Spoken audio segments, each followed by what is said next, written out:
Wade. When you think they won only 3 games less than the Celtics. They won 47 games because of that quick finish.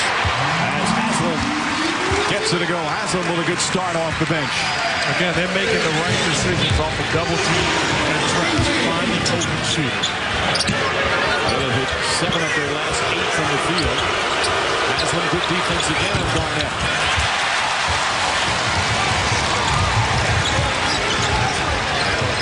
Wade for 3. Rebound tipped. Quick outlet. Nice pretty move. It goes reverse. First a crossover. Allen, so much more than a jump shooter. He's always been able to do that. Well, you have to close to him above the three-point line, and then when you do that, you're exposed to transition to the drive. Mario Chalmers, good aggressive move. Joel Anthony, the offensive board. Right inside, and draws the foul. So a quick entrance for Wright because of the foul trouble to Richardson, and it's paid off for Miami. And we'll have a timeout. 2.5 remaining here in the first. The Heat with a good start here in Game 3.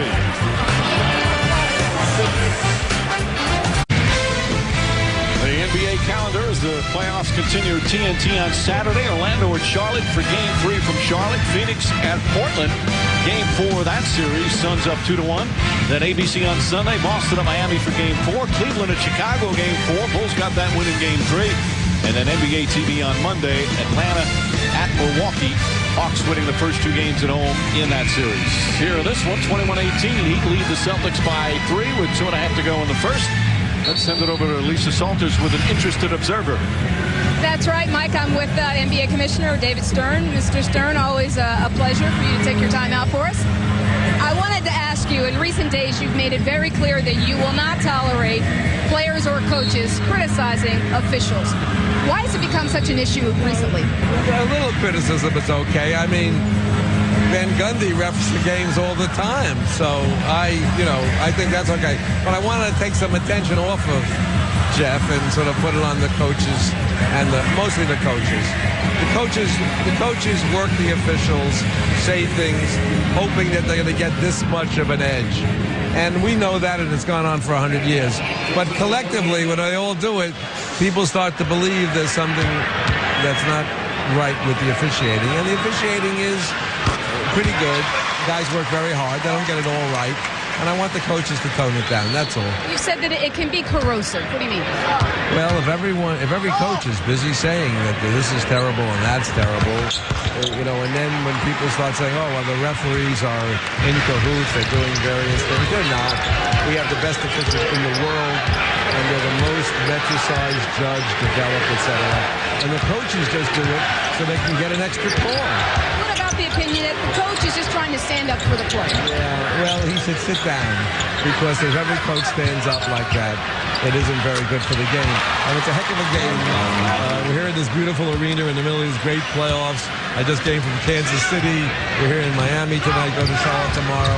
There's a lot going on here, and the coaches should better appreciate how lucky they are to be part of the league. I know we have another year with the current agreement, but as we move forward, a lot of folks are kind of pessimistic that a deal is going to get done.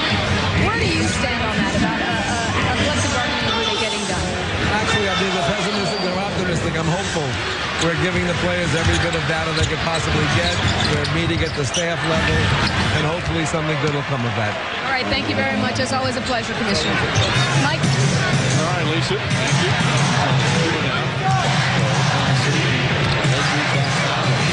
Great atmosphere. Heat fans trying to bring a great atmosphere tonight so far. The team has responded. Wade has been brilliant. Oh, spin move to Pippen. Just off the rim. Wade has brought his A+ game here in the first period. Rondo, nice hesitation, blocked, but a goal to Joel Anthony. Hit it after it hit the backboard. He's made some nice moves already. You can tell it's a big-time move because we're showing a replay of a move that he didn't score. No, but you should get a point. The referee should have the authority to say that's worth 1 point if it's a spectacular move. But it's no different than gymnastics where you get scored for. Makes another move, and this time draws the foul. So he'll get to the free throw line for the second time tonight. And Mike, can we go back to what the commissioner was talking about? Sure. About the corrosive nature of coaches' comments or players.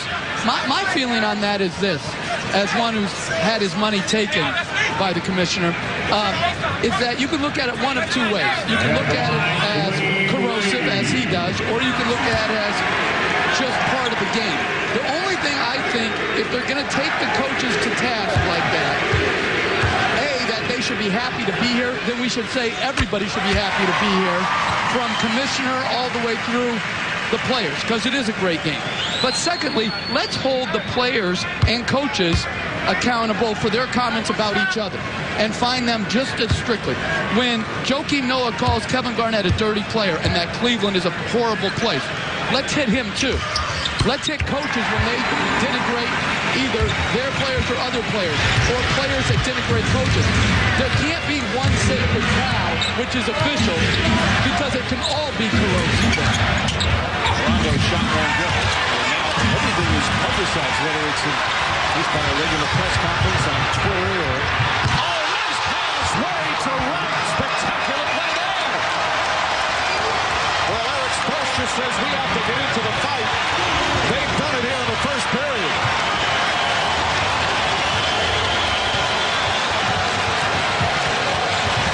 And Darrell Wright off the bench, 6 points in 7 minutes. They needed some help off the bench. Pierce steps back to three. That goes.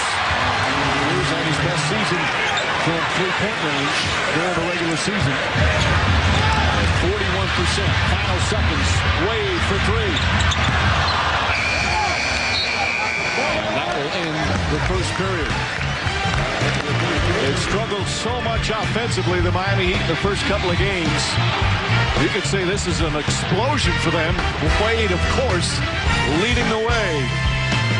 15 first quarter points. He did get some help, though. 1 quarter complete here in game 3. Miami by 2.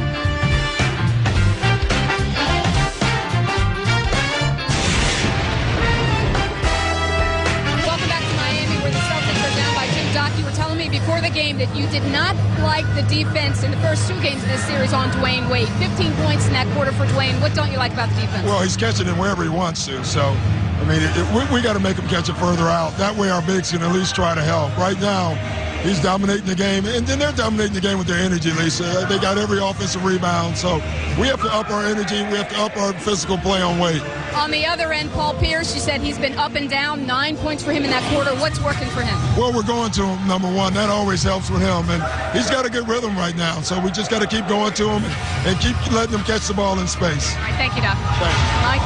All right, Lisa. Well, the first quarter of game 1, the Heat were up by a point. After the first quarter of game 2, it was tied. So they've had good first quarters. What's happened after that's a different story, especially when Wade is on the bench, which is where he is now. I just don't know where they're going to score.